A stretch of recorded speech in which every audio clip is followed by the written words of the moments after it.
now here are with the second screen, which shows the final layers of the different papers that go on here.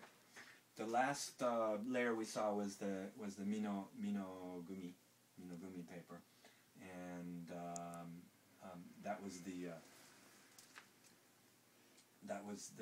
this is the mino osai layer here, and the minogumi, as you remember, was flexible and allowed air pockets to go into it.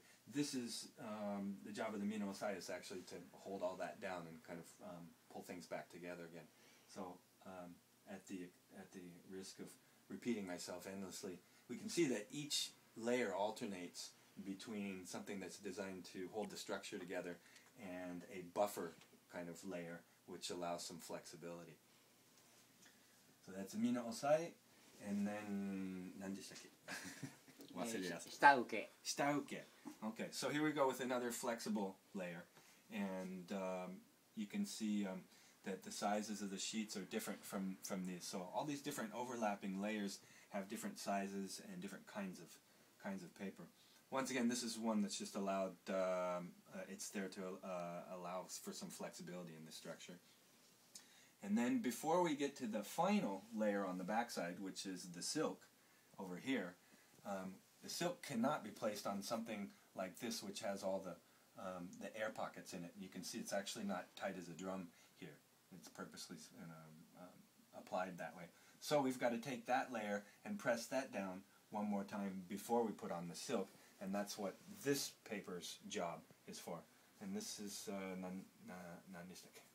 uauke.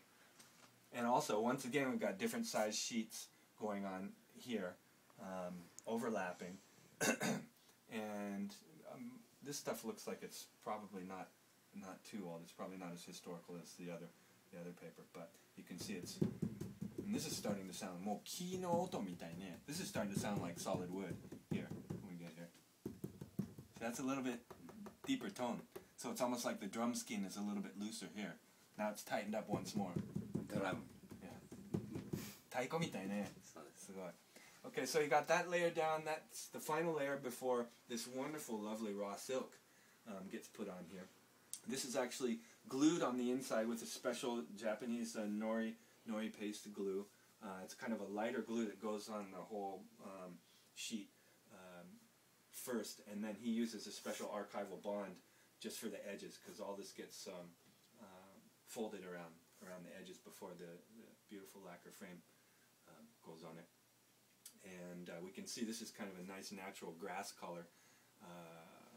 For my installation, I've chosen several different alternating colors between a lighter color and a dark color for the back side of all my screens, which is kind of fun. So anyway, what we've looked at here through both of these samples is 6 layers of paper going on underneath on both sides of the screen.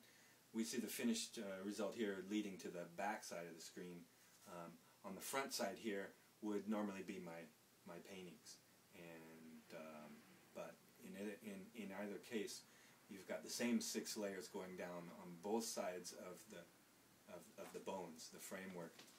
Of course, to keep the tension even on both sides, so that the thing doesn't go out of war.